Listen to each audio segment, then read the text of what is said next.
عزیزان و خۆشەویستان ئەمڕۆتان شاد و ئەم کاتەتا باش. من شەماڵ عەلیم و خۆشحاڵم جایشتر لەگەڵ ئێوەی ئازیزام بۆ پێشکەشکردنی بەرنامەیەشتر لە ڕێگەی کەناڵی هیواوە. ئەم بەرنامەیە کە هەرخۆم قسە و باسیشی تیاکەم سەبارەت بە بابەتێکە کە ئەم ڕۆژانە بۆتە جێگەی قسە و باس و لێکدانەوەی جۆر بەجۆر. پێم خۆشە لەم بابەتەوە باری سەرنجی خۆم ڕوونکەمەوە. ئەم سەرنجانەی لێرەیە پێشکەشیانەکەم سەرنجی شەخصی خۆمن، هیچ حیزب و لایەنێک و هیچ کەسێک لەم نازەرانە بەرپرس نییە غیری خۆم نوێ. بەرحاڵ ئەوەی کە لەم ماوانەی ڕابردووە ناوچەکە دنیا بەگشتی وەکو خەتەرێکی گەورە و مەترسێکی گەورە لەسەر پاشە ڕۆژەی بینە شەڕی نێوان ئەمریکا و ئیسرائیل لەلایەک و جمهوری ئیسلامی ئێران لەلایەکی ترەوەیە کە نەک تەنها ناوچەی ئێمە دەرگیری کێشە و بگرە کارەساتی جۆر بەجۆر یا چاوەڕوانی کارەساتی جۆر بەجۆر کردوتەوە، بگرە تەواوی جیهانی خستۆتە ژێر سێبەری تاریکی خۆیەوە. و لەم بابەتەوە بلانی جۆر بەجۆری هەیە ئەم جەنگە بۆ لێکدانەوە و قسە لەسەرکردن و هەڵوێزگرتن و ئەوەی خەڵکانی ئازادی خواست کەسانێک کە خەم و مشوری نان و ژیان و ئایندەی خەڵکی کارگەر و زەحمەتکێشیانە بە چاودەستێک بگرن پێویستی بە قسە و باسی زۆر هەیە. قسە و باسی لەسەر کراوە، بەڵام پێویستەکە دووبارە لەسەر ئەم بابەتانە وەرببینەوە و قسەی تری لەسەر بکەین. ئەم خەڵکانەکە من باسمکردن لەکوێ ئەم جەنگای ئاوەستن بە چۆن هەڵوێز وەرەگرن وە چییە بۆیان ئەو لەوێت. تەمانە مەسایلێکن کە من حتمما لە بەرنامەکانی داهاتوە هەوڵدەدەم لەو بابەتەوە سەرنجی خۆم بە ئێوەی ئازیز بگەێنم. ئەم بابەتەی ئەم ڕۆم کە لە ناونیشانەکە لەسەر شاشەکەی بینن سەبارەت بە مەسەلەیەکی دیاری کراوە، ئەویش جێگا شوێن و ڕۆڵێکە کە حیزبە کوردیەکان بە تایبەتی حیزبە کوردیەکانی کوردستانی ئێران بۆ خۆیان هەڵبژاردووە لەم جەنگەیە و ئایا ئەم هەڵوێستێکاوان وەریان گرتووە چۆن چۆنی ئەکرێ ناوزت بکرێ بە چۆن چۆنی ئەکرا ڕەخنە بکرێ و ئەم ڕەخنەیە ئەتوانێ چمانایەک پیا بکە، ئەتوانێت لە درێژەی چه سیاسەتێکا بێت. دیارە ڕەخنە لە ڕوانگەی جۆر بەجۆرەوە ئەگیرێ. ئەو ڕوانگان هەندێک جار لە خودی ڕەخنەکان گرنگترن، چونکە قسە لەسەر ئایندەی ئەو هەڵوێستە سیاسیاکەن کە ئەم ڕەخنانە ئاراستاکە. بەرحاڵ ئەوەی کە ڕوون و ئاشکرایە کە ئەم ئەحزابانە لەم کێبەشێ کۆنە پەرست و دڕندانە و نائینسانیە کە لەم ناوچەیە ڕوویاوە بەرەی ئەمریکا و ئیسرائیلیان هەڵبژاردووە، یاخود بە دووربوونتر و بە ڕاشکاوانتر بڵێن بەرەی فاشستانەی ناتانیاهو و ترامپیان هەڵبژاردووە و ئامادەی هاوکاریان نیشانداوە و خۆیان خڕەڵاو خۆیان کۆ کردوتەوە بۆ یەکە فرسەتێک بێ بتوانن لە درێژەی ئەم شەڕێ ئەو لە درێژەی ئەم کێبەرچیا بەشێک بپچڕن یاخود ڕۆڵێکیان ببێت و بە هیچ جۆرێک لەوە نەسڵەمینەتەوە کە هەڵوێستێکی زۆر زۆر کۆنە پەرستانە وەربگرن و ئەمان بەڕوون و ئاشکرایی باس کردووە، شانازیان کردووە کە ترامپێکی فاشست پەیوەندیان پێوەکە لێرە و لەوێ بە جۆرێک ئەوەی کە پێوتێ بە عەرەبی تەسریبات یاخود دزەکردنی هەواڵیان کردووە کە ئیسرائیل لە هەوڵایەکە پشتیوانی لە کوردەکان و هێزە کوردیەکان بکات. خودی ئیسرائیل خۆی بە جۆرێک لە جۆرەکان ئەم پشتیوانیەی بە زمانی جۆر بە جۆر دەربڕیەوە و تعبیر لێ کردووە لە کەناڵی جۆر بە جۆری ناڕەسمیەوە تا ئێستا. ئەمانە هەموو ئەمانە بەیە ماڵێن کە ئەم ئەحزابانەوە ئەم هێزانە خۆیان جێگایشان هەڵبژاردووە بۆ خۆیان کە جێگایەکە بۆ ئێستا و ئایندەشیان پڕە لە شەرمەزاری، پڕە لە نوشستی و شکست، پڕە لە شکستی گەورە بۆ جوڵانەوەکەیان، بۆ بزوتنەوەکەیان و بۆ ئەو ئیدعایانەی کە بەشێک لەو لایەنانەی کە لەم پرسەیە و لەم بەنوبەسەیە بەشدارن بەشێک لەو لایەنانە زەرری گەورەی سیاسی دیارە تەواوی ئەو هێزانی کە لە کوردستانی ئێرانە لەم ڕۆژانەیە هەڵوێستیان دەربڕیوە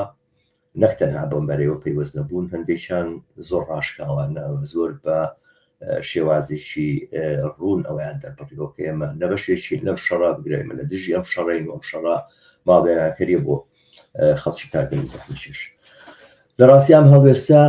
کە ئەم ئەحزابانەوە هێزانە نیشانیان داوە توانێت نیشانەیەک بێت لە دیاریکردنی ماهیەتی چینایەتیان و ئەوە ڕوون بکاتەوە ئەوان لە سەر پرسەکانی تری ناو کۆمەڵگەی کوردستان لەکوێ وەستاون ئێمە نمونەیەم هێزانەمان لە کوردستانی عێراق تاقی کردوتەوە کەسێک ئێستا کوردستانی عێراق بینێەوە ئەو نابەرابەریەوە و نایەکسانی چینایەتیە بگرە ئەو چۆن بڵین بەرەو هەنگاو هەڵگرتن بەرەو جۆرە سیستەمێکە لە سیستەمی کاستە چێ ئەوەی کە گروپێکی دیاریکراو لە سەری سەرەوەی کۆمەلگا ڕاوەستان و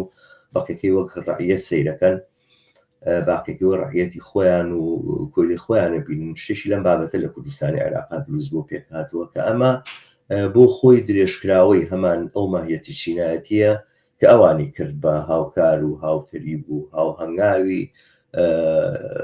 هێزە داگیرکەرەکانی ئەمریکا و هێزە دڕندەکانی ئەمریکا هەم لە پەلاماری ساڵی 1990 بۆ عێراق هەم لە شەڕ لە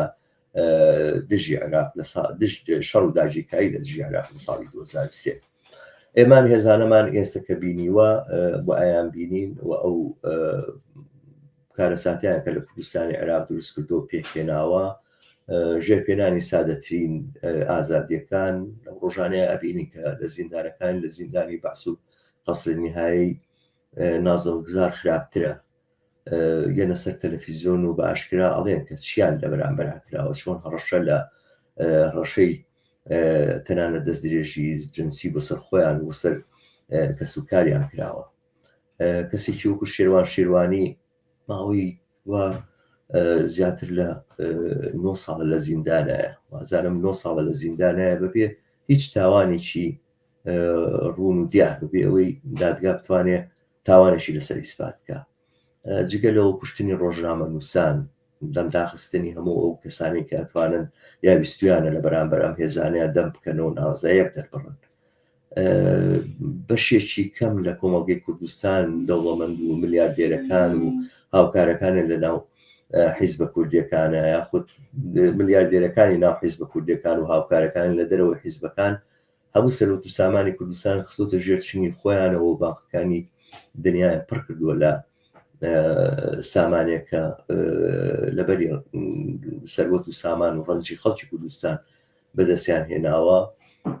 خەریکی کانی لە پرۆسەی کێبەرکێشا بۆ خۆ دەوڵەمەندکردن و کۆکردنەوەی سەروەتی زیاتر ماندوو نابن و خەڵک لە بەرامبەرەوەیە موچەیەکی ئاسایی وەرناگرێت کەسانێک کە دەیان ساڵ کاریان کردو موچێکی خانە نشینیان هەیە لەبەر سەر گەرمای هاوین و لەبەر سەرمای زستانە هەڵە لەرزن بۆی کەوا چەند 100,000 دینار وەربگرن کە ممکنە بەشی خواردن و نان و پێخۆرێکی ئاساییشیان نەکات ئەمە ئەو دۆخەیە کە ئەم هێزانە لە کوردستانی عێراق بەدیان هێناوە ئەم ماهیەتە چینایەتیە کە ڕۆژی خۆی لە هاوکاری لەگەڵ هێزەکانی ئەمریکای خۆی نیشاندا هەر ئەو هاوکاریە هەر ئەو تەرەفگیریە سیاسی کە کردویانە بەشێکە لەو ماهیەتی چینایەتی کە ئەم ڕۆژ لە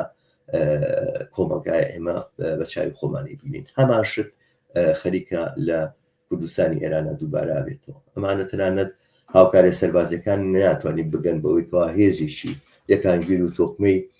سەربازی پێکەوە پێک بنێن و پێکەوە تەنانەت لەسەرەوە ڕێبکەون کە چۆنی بتوانن لە داهاتووە کاروبارە سەربازیەکانی ناو کوردستانی ئێران بەڕێوە بەرن و سەرنجام کارەکان بۆ گەیاندبوو کە گەر بڕۆشنێتەوە بۆ کوردستانی ئێران پاش ئەوەی کە ئەمریکا فرسەتیان پێداوە ئەم شەڕ و شۆڕە لە ناوچەکەیە جۆزێکیان بۆ کاتەوە بۆی کار ڕۆڵی خۆیان ببینن هەمان ئەو بەرامبەر چێ و شەڕ و شەڕە ناوخۆیە کە لە کوردستانی عێراق لە بینێکی و پارتیا دروست بوو زۆرەکەری ئەوە هەیە کە لە کوردستانی ئێرانیش هەمان شت دروست بێتەوە و پێک بێتەوە ئەمە ماهیەتی چینایەتی و ماهیەتی سیاسی ئەم هێزانەیە ئەم هێزانە کە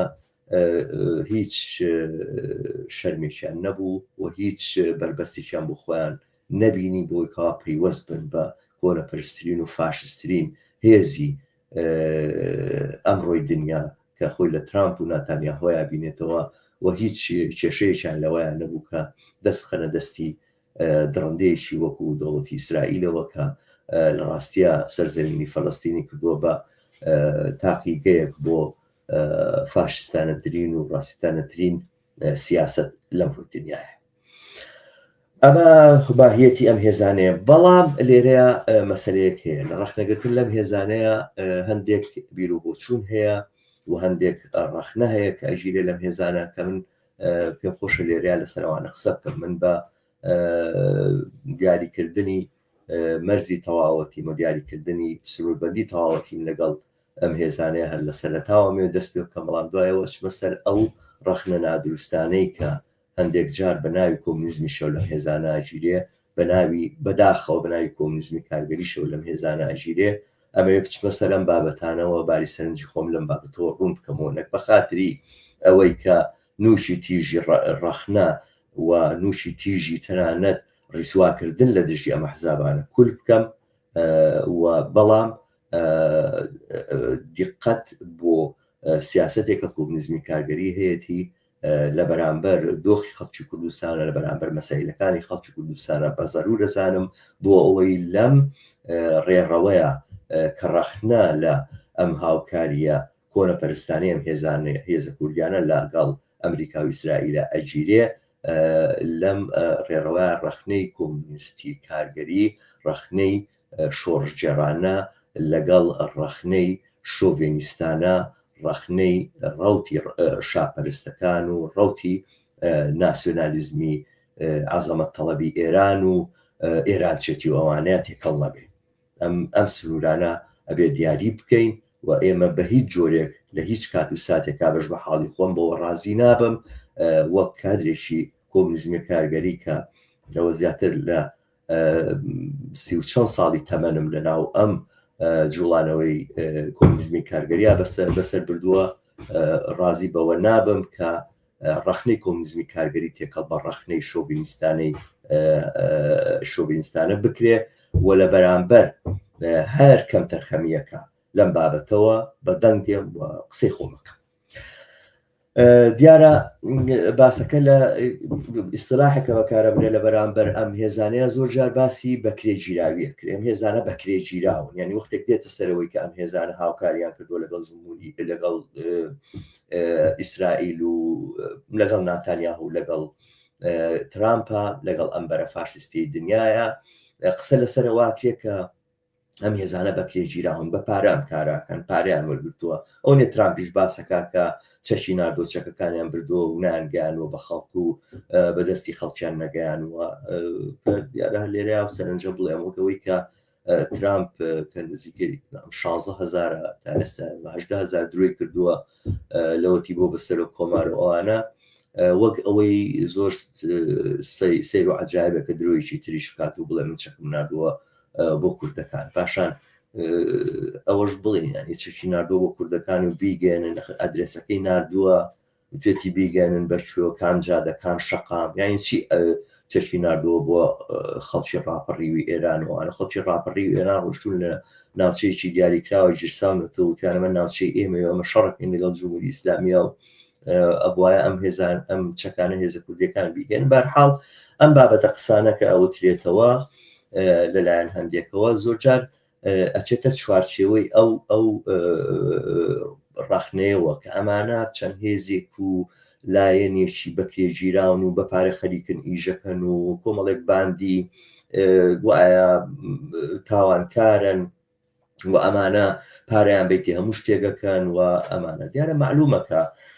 هاوکاری بینی هێزە کوردیەکان حیزبەکانی کوردایەتی دروسترە ئەوا بڵێم حیزبەکانی کوردایەتی چ لە عێراق چ لە ئێران چ لە وڵاتەکانی تری ناوچەکە لە هیچ کات و ساتێکە بە دوور نەبووە لە هاوکاری ئەم هێزانە لەگەڵ دەوڵەتە کۆنەپەرستەکانە مەسەلێکی زۆر زۆر سادە و ئاسایەوە بەشێکە لە سیاسەتی ئەمانە هەڵوێست گۆڕینیان لەم بەرەوە بۆ ئەو بەر هاوکاریکردنیان لەگەڵ ئەم هێز دووبارە لەگەڵ ئەو هێز مەسلەیەک بۆ هەمیشە بەشێک بووە لە سیاست بۆ ئەحزابەکانی کوردایەتی برێتی بۆ لەم هەڵبەز و دابەزە قسەیەکێ لە جێرا تاڵبانی ژەڕێتەوە لە کورد بە بادانەوە ماوە ینی کورد بۆ ماوەکە پێچ بکاتەوە و زوو هەڵوێستی خۆی بگۆڕێت و لەسەر هەڵوێستێک نەبێت یا لە ڕاستیان مەبدەیەکی نەبێت پرینسیپێکی نەبێت بێ پرینسیپی حیزبەکانی کوردایەتیە لە بابەتی هاوکاریکردن لەگەڵ هێزە کۆنەپەرستەکانە کامیان هەڵبژێرن بۆ نمونە تۆ یەکێتی نیشتیمانی کوردستانە بینی لە ساڵی 1983 وردە وردە خەریکە بێت لەگەڵ حیزبی بەعسا نزیک بێتەوە و بەحسا دووبارە گفتوگۆ بکەنەوە لەم بکەین و بەینا پەلاماری حیزبەکانی جوود و تەنانەت حیزبی شیوعیەدا و تاوانکاری بەرپاکە و ئەوانە دوایی کە گفتوگۆکانی لەگەڵ ڕژێمی بەعسا هەڵەوەشێتەوە جەلات تاڵەبانی نەشیوان مستەفاوانە پاڵدن بە پاڵی ئێران و دەستی پازدارەگرن لە کوردستانی ئێرانەوە هێنە سەر بیرەنەوتەکانی کەرکووک و بۆ بیرەنەوتانی کەرکووک بتەقێنەوەەوە زیانێکی گەورە لە ئابووری ئەم ناوچێ لە ئابووری و ئەم وڵاتۆم کۆمەلگایە بدەن ئەمە ئەم هەڵوێستانە بۆ کەم هێزە گرتویانە معلومە ئەمە بۆ ئەحزابەکانی کوردایەتی لە کوردستانی ئێرانی شاشتێکی عەجایب نابێت گەرچی حەقەتەکەی ئەوەیە کە هەمان ئەم تەسەڕوفەوە هەمان ئەم هەڵوێستە هێشتا لە حیزبەکانی کوردایەتی لە ئێران نەبینراوە بەڵام بە پێی تاریف و بە پێی ماهیەتی ئەم هێزە ناسیۆنالیستیانە من بەش بە حاڵی خۆم هیچ کات تووشی شۆک نابم یاخود بۆم چاوەڕوان نەکراو نییە کە ئەم ڕووداوە لە کوردستانی ئێرانیشا دووبارە بێتەوە هێزە کوردیانە کە هەر ئەمڕۆ چوونەتە بەرەی ئەمریکا و ئیسرائیل یاخود ناتانیاهۆ و ترامپەوە پاش ماوەیەکی کەم لەگەڵ جمهوری ئیسلامی ئێرانە بکەونە دانوستان و بکەونە گفتوگۆکردن و جا کۆمەڵێک هێزیان لە بەرامبەر کۆمەڵی هێزی ترا دەست بە نەچەک و یەکترکە لە پاشەکەن مەسەلێکی زۆر ئاساییە من تووشی سەرسوڕمان ناکە ئەگەرەوە ڕووبدا ئەمە ماهیەت و حەقیقەتی ئەمانەیە بەڵام ئەمە ئەم جۆرە هاوکاریکردنا بە معنای ئەوەی ئەم هێزانە نۆکەرن ئەم ڕەخنەیە ئەم نۆکەرایەتی ئەم وشەی نۆکەر بوو نۆکەری و بەکرێگیرا و یاخود گیرە خۆر دەردیکە بە فارسێکە دەدەن و ئەمانە ئیستلاحێکی بێ تاوان نییە ئەنیشتێکی بەریئانە نییە کە بەکارێ بیت و ئەمانە چونکە لەلایەک بوون نمونە بێنە بەر چاوی خۆتان کوڕەکەی شار ڕەزا پەهلەوی ئەنی چوو بۆ ئیسرائیل و سەریا بە دیوارەکەی ئەوەی دیواری حایت المەبکایە چێ لە قودس پێڵێن و ئەمانە و ئەم هەموو هاوکاری و ماستاوی بۆ ئیسرائیل کرد و ئەم جۆرە خۆی بە تەرەفدار و لایەنگری شەڕی ئیسرائیل و ئەمریکا دەنێ پاساوە هێنێتەوە بۆ دووماکردنی مەکتەبێکی کچان لە یەکێک لە شارەکانی ئێران و ئەوان و گوایە ئەمە بە تاوانی خودی جمهوری ئیسلامی بە پیلانی خودی جمهوری ئیسلامی ئێران نەزانێ قسانێتەوەمانە هەم بە تەواوی نەک بە تەنها دیفاع لە شەڕەکەن و داپۆشی لە شەڕەکەن هەموو ئەو هێزانی کە لە دژی شەڕ دەنگ هەڵەبڕن و ئەوانە بە نۆکەری جمهوری ئیسلامیان ناوبن هەموو ئەو هێزانی وەکو ئێمەمانان کاڵی ئەم شەڕەکارە سادە خۆکەێنە لە ناوچەکەیەوە بێ دەست بەجێ کۆتایی پێبێ بە بەشێک لە گوایە محوەری مقاومەت و بەشێک لە ئەو هێزانە ئازان کە داکۆچی لە جمهوری ئیسلامیەکەن بەڵام ئایا هیچ هێزێک لەو هێزانەی کە بە حیزبە کوردیەکان ئەڵێن بەکرێژیرا و لە ڕوانگەی هاوکاریانەوە لەگەڵ نەتانیاهۆ و سیاسەتەکانی نەتانیاهۆ و ترامپ ئایا بە کوڕەکەی شاڵێن بەکرێژیرا و نا ئەڵێن فاشست ئەڵێن ڕاستڕە و ئەڵێن ئەنوا ئەشکاڵ لەوانێ پیان بڵێن تاوانکار پیان بڵێن دەست جەردە ناشەریف بەڵام وشەی بەکرێژیرا و بەکار نایەنێت ئەمەتان لە خەیاڵا بێ حتا لە بەرامبەر مجاهیدینە نەتوانین بکو باندێکی تاوانکار هەندێک ناوی هێن و ئەوانە یاخود وەکو هێزی سیناریۆی تاریک بەڵام کەسێک بەمانە ناڵێ ئێوە گیرە خۆرن یاخود بەکرێ گیراون یا لەم بابەتانە وەکو دەستەیەک و تاقمێکی چەکدار کە پارەیان بیتی هەرچیشان هەرچێکت بێ بۆ بکەن. ئەمە کەس پێیان ناڵێ بەم جۆرە یاگە پێشیان بوتێ بەم جۆرە ڕزەق و بەرچاوە و یەکەم شت نییە کە یەتە بەرچاو دۆختی قسە لەسەر ئەم هێزە کوردیان ناکرێت. ئەمە لایەکی لایەکی تری ئەم تعبیرە لە بەکرێ گیراوی کە بەکارە برێتەوەوانە بەشێک ماهیەتی چیناتیە مانە ئەسڕێتەوە نیشاندانی دووریە لە تەسویرێکەوە کە ئەم هێزانە بە هێزی سیاسی بزانی وەکو هێزی سیاسی کۆنەپەرست هەڵوێستیان لەسەر بگری وەکو هێزی سیاسی کۆنەپەرستی ناو کۆمەڵگای کوردستان وەکو نوێنەری بەشێک لە کۆمەڵگای کوردستان کە دوژمنی بەشەکەی ترێتی هەڵوێستی لەسەر بگری ئەمانە هێزی بەکرێ ژیراون چونکە ئەگەر بەکرێ نەژیرانایە ئەم کاریان ئەنجام نادا ینی ئەم هەڵوێستەکە گرتویانە درێژکراوی ماهیەتی چینایەتیان نییە زۆرتر تعبیرە لە مۆڕاڵ و ئەخلاقیاتی مەجموعەیە سەردەستە و فڵان کەسی سیاسی و فیسار کەسی ڕابەری ئەم جوڵانەوەیە و ئەوانی تریش هەموو لە دوایە وەکو هەر دەستە و گروپێکی تر لە دوایەوە ئەمە ئەتیباردانەنانە بۆ ماهیەتی سیاسی ئەم هێزانە کە دیارە لە پشتیەوە نەزەرێک وەستاوە کە من دواتر قسەی لەسەرەکەم دووبارە یاخود لە بابەتی تەقییمکردنی ئەوەی کە ئەمانە بەکرێگیراون زۆرتر تۆ هەست بە ئەوە ناکەی کامانە هاتوو لە بەرامبەر کۆمەڵگاکی خۆیانە خەریکن تاوەێک ئەنجامەدەن لە بەرامبەر دەوڵەتێکە کە دەوڵەتی مرکزیەوە ئەوانە خەریکن پارە لە دەوڵەتێکی تروەرەگرن بۆی لەگەڵ لە دژی دەوڵەتە مرکزێکی خوامل لەم چوارچێوە و لەم تەسویرەیە ئەمانە دائەنرێت ئەمە لە ڕاستیە بنەمایەکی شۆڤینیستانەیە ئەمە ڕخنێکی شۆڤینیستانەیە ئەمە ڕخنەیە لە چوارچێوەی پارێزگاریکردن لە تەمامیەتی ئەرزی ئێران و سنوورە پڕگەوهرەکانی ئێران و ئەو تەقەدوسەی کە بە ئێران زەمین و بە ئەم دەوڵەتە و ئەم نیشتیمانە ئەدرێکە نابێ بەشێکی لێ ببێتەوە و ئەم کەسانەی کە ئەم کارانە ئەکەن خەریکن بە جۆرێک پیلانی هێزێکی دەرەکی جێبەجێ ئەەکەن نەک تعبیر لە ماهیەتی سیاسی هێزێکی ناوەچیەکە ئەم دوشتە زۆری فەرقە لەگەڵیەکە ئەمانە لە دەرەوە هاتوون ئەمانە لە دەرەوە پارەیان پێدراوە و هاندراون بۆی بێن ئەم کارە بکەن ئەمانە خۆیان بەشێک لە کۆنەپەرستی ناو ئەم کۆمەڵگایانین و بەشێکی ئەسیلی ناو ئەم کۆمەڵگایانین و تعبیر لە بەشێکی ئەسیلی ناو ئەم کۆمەڵگایان ناکەن ئەم جۆرە بەرخوردە لە ڕاستیە ڕێگەیەکی شۆڤینیستانەی هەیە کەسانێک کە ڕەخنەکانیان لەم هێزانە دیواری لەگەڵ ئەم ڕەخنەیە لەکەدارە بێ یاخود ئەڕووشێ هەڵی گەوراک بەشێک لە کۆمونیستە کارگەریەکانن کاراکەن و زۆر بە ڕۆشنیە تا بەشیشان قسە لەسەرەواکەن بۆ نمونە ئەم هێزانە هاوکاریان لەگەڵ ئەمریکا کردو لەگەڵ ئیسرائیلا کردو ئەگەر جمهوری ئیسلامی ئێران بێ لە کوردستانی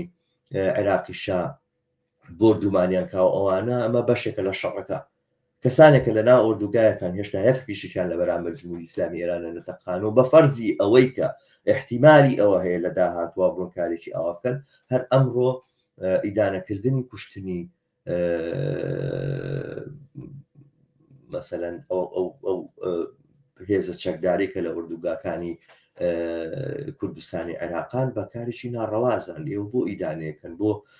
محکومیەکەن و بۆ لە بەرامبەری ئاوستەوە ئەمە بەشێکە لە جریانی شەڕەکەەوە بۆ بەتەنها ئەوان هەڵەبژێنن بۆی داکوچیان لەگەڵاکەن ئەم کەسانە ڕەخنەکانیان و هەڵوێستەکانیان لەگەڵ هەڵوێستی شۆڤینیزمی دژ بە خەڵکی کوردستانە ئەڕووشێ و ئەم هەڵوێستانە هەڵوێستی کۆمونیستی نینوە بێ لە بەرامبەریانە بینتە یەکێک لە هەڵوێستە هەرە ناکۆمونیستیەکان کە من لە ڕاستی گەر ئەمە نەبووایە ممکن بۆم بەرنامەیە کەمێک تەجیل بکەم تایبەتی بەهۆی ماندووبوونی ئەمڕۆمەوە نەمەکرد بەڵام یەکێک لە هەڵوێستانەی کەم بنی والێ کرد هەر ئەمڕۆم بەرنامەیە بکەمە هەڵوێستەیەکە ئازەری ماجدی لە بەرامبەر ئەم مەسەلەیە گرتوێتی ئازەری ماجدی لە گفتوگۆیەکە کە لەگەڵ تەلەڤیزیۆنێکە کەسێکە بەناوی حەسەن ئەتیمادی کردوێتی بە بەرنامەکە ناوی ڕەمزی پیرۆزیە لەگەڵ کەسێکی ترا کە ناوی شەقایق نەورۆزیە کە من بەڕاستی ئاشنا نیم پێم بەڵام ئەو قسانێک کە بیستومەوەیە کە ئەم کەسە تەنانە لەگەڵ تەلەڤیزیۆنەکانی جمهوری ئیسلامی گفتوگۆ کاتوانە لە بەرنمەیەکە بەشداری کردووە لەو بەرنمەیە سەبارەت بە هاوکاری هێزە کوردەکان لەگەڵ ئەمریکا و ئیسرائیلە قساکە کە هەڵی زۆر زۆر گەورە و زەقی تایە هەڵی وای تایە کە بێدەنگ بوون لە ئاستیا نادروستە و داخستن لە بەرامبەر ئەم هەڵوێستانەیە کە کەسانێک لە دەرەوەی کۆمونیزمی کرێکاری بە ناوی کۆمونیزمی کرێکاری و بە ناوی مەسوول حکمەت و تۆمارێکن و ئەوانە خەتایەکی گەورەیە من بەش بە حاڵی خۆم بە ئەرکی سەرشانی خۆم ێزانم کە بە هەموو ئەوانەی کە گوێیان لەو بەرنمەیە بووە و بەرنامە دیارە بە فارسیە بە شێوانی کە ئەم قسانی من نەبیستن و فارسی نازانم چنەی نەکەم بەڵێری ژەدەم کە هەمان ئەم بەرنمەیە من بە زمانی فارسیش بڵێم بۆەوەی کە هەم ئازەری ماژدی و هەم ئەمووانێکەوە داکۆچی لە ئازەری ماژدیەکەن تێبگەن کە من ئەڵێ چی و تێبگەن قسەکانی من چیەوە بەهاکانیش جوابەنەوە حتمەن و من ئامادەی ئەوەشم لە هەر جێگایەکە بێ منازەرەیەک بێ یاخود قسە و باسێک بێ لەگەڵ ئازەری ماژدیە هەر کەسێکی کە دیفاع لە ئازەری ماژدیەکە ئامادەم لەو منازەرەیە بەشداری بکەم و لەسەر ئەم قسانێک کە ئێستا لەم گفتوگۆیە بۆ ئەرزیزی بەیانەکەم داکۆچی بکەم لەم هەڵوێستانەی کە ئیگرم لێرەیە ئازەری ماژدی لەو بەرنمەیە زۆر بە نەزانانە بەڕاستی زۆر نەشارەزانە لە مێژووی ناوچەکەەوە لە مێژووی خۆرهەڵاتی ناوەڕاستەوە تەنانەت لە مێژووی دروستبوونی ئیسرائیل و لە مێژووی هەموو ئەو شتێکە لە ڕابردووی 100 ساڵی ئەم ناوچەیە ڕوویداوە باسەکە کە مەسەلەی کورد ئەساسەن پەیوەستە بە مەسەلەی ئیسرائیلی گەورە و خۆرهەڵاتی ناوەڕاستی نوێەوە ئەم پرۆسەیە چەندین ساڵ لەمەوە پێش دەستی پێکردووە مەسەلەی کورد لەو کاتەوە هاتۆتەکایەوە چۆنیش هاتۆتەکایەوە ئیمپریالیستەکان هێزە ئیمپریالیستەکان هاتوون کە کوردستانیان بەش کردووە لە بینی چوار دەوڵەتە کە دیارە ئەمە لە ڕووی تاریخیەوە نەفاکتە نەنیشانەی هیچ زانیاریەکە لەلایەن ئازەری ماژدیەوە نەنیشانەی ئەوەیە کە ئەسڵەن بایەخەدا بەو بابەتی کە باسیەکە یاخود ئەسڵەن مەسەلەیەکە کە لەسەری بوەستێت و ئەوانە و پێی وابێت ئەمە پەیوەستە بە چارەنووسی 50 ملیۆن ئینسانەوە هەروە لام سەرلایی مەسەر قسەی لەوێ بیستووە لەوێ بیستووە نازان کۆمەڵێک هین هەن لە ئەمریکا بۆ داکوچی لە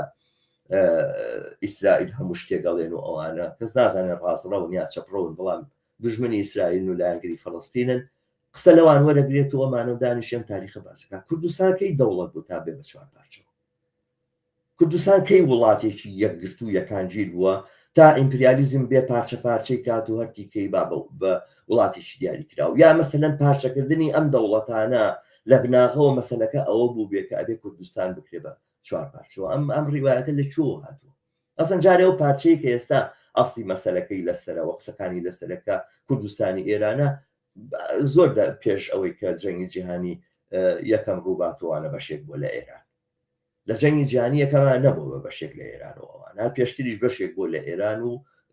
لەژێر دەستی ئێران هەبووە ئەردەڵانەکانیش کە ئیمارەتیان هەبوو ئەوانە لەژێر نفوذ و هەژمونی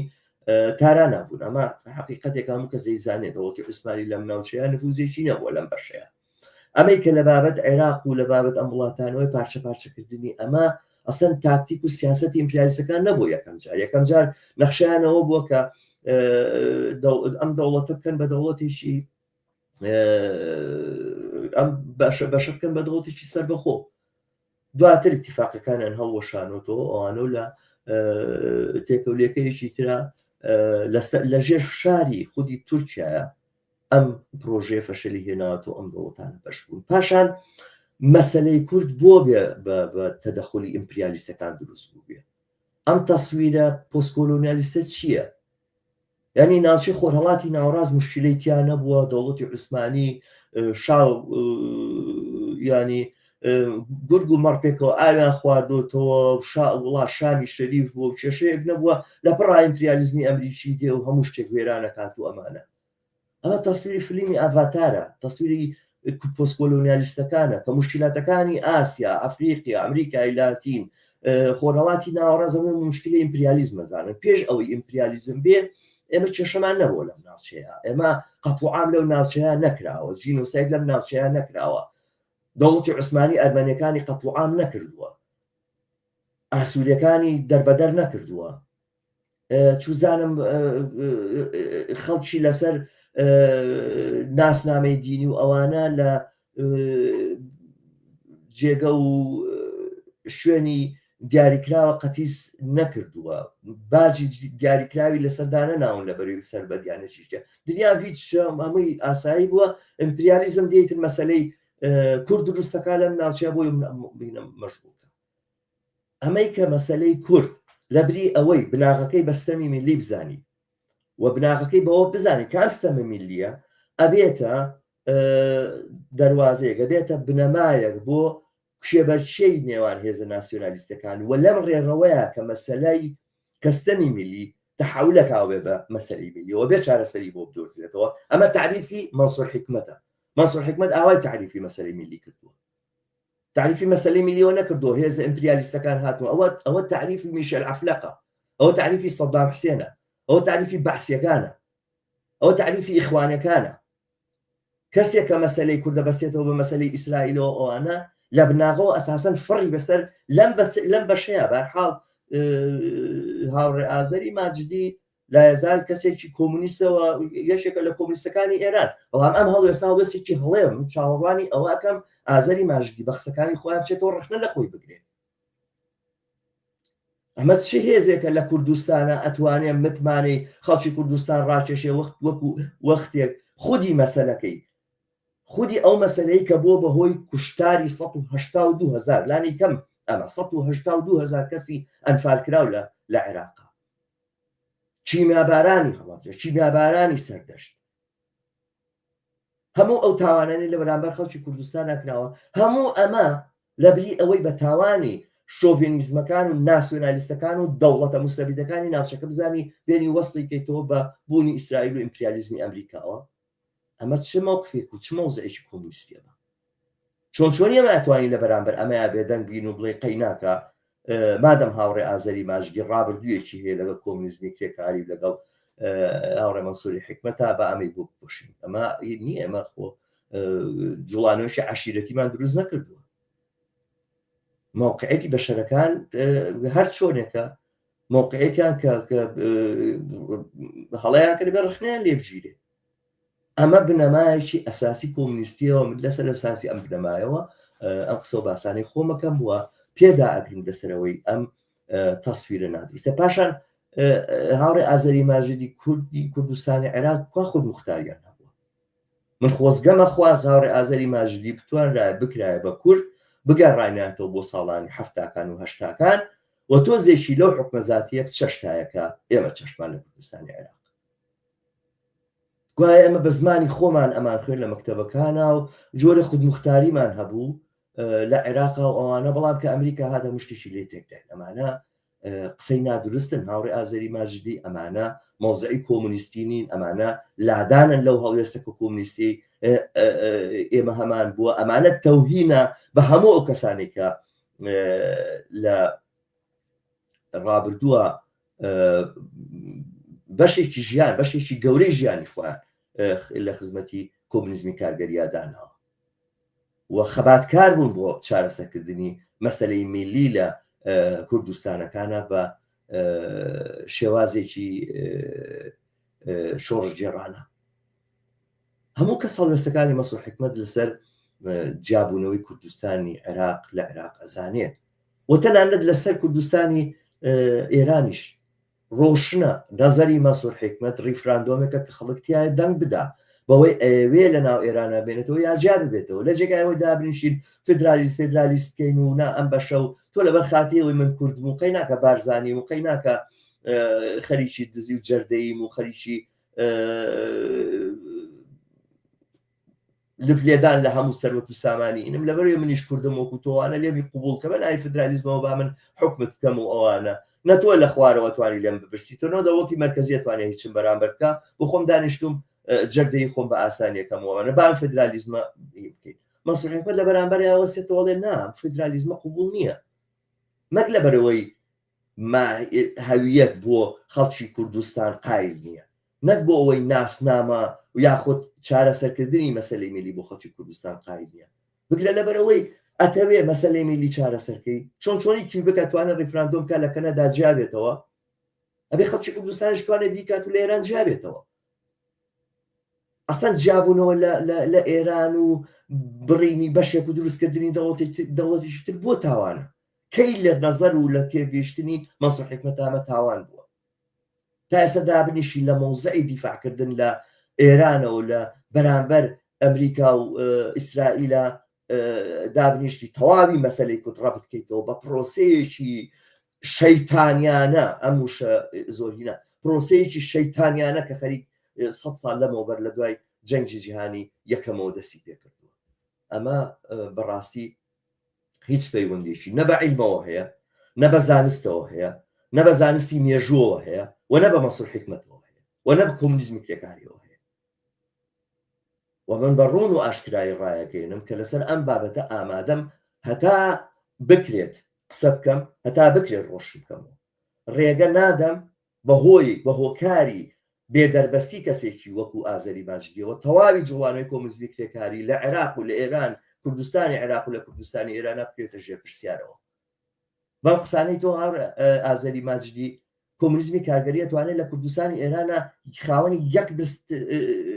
نفوز بێت زەوی بێت لە داهاتووە بە تەواوی ئەو قوربانیانەی کە کادرەکانی ئەو جوڵانەوەی داویانە بە تەواوی ئەو شەرافەتەوە کە هەیەە بە تەواوی ئەو شێرگیرەی کە هەیەە بەم تەسویرەوە کە تۆ ئەیدەیت و پێشکەشێکەکە ئەگەرمە لەسەر ئێمە حساب بکرێەوە لەسەر ئێمە دابنێتەوە ئەمانە ئێمە توانین هێزێکمان هەبێت لە کوردستانی ئێرانە لە داهاتووە ئەمە هەم لە باری سیاسیەوە نادروستە هەم لە باری زانستیەوە نادروستە هەم لە باری ئینسانیشەوە نادروستە و هەم لە باری وجدانیشەوە نادروستە و هیچ ڕەبتێکی بە کۆمونیزمەوە نییە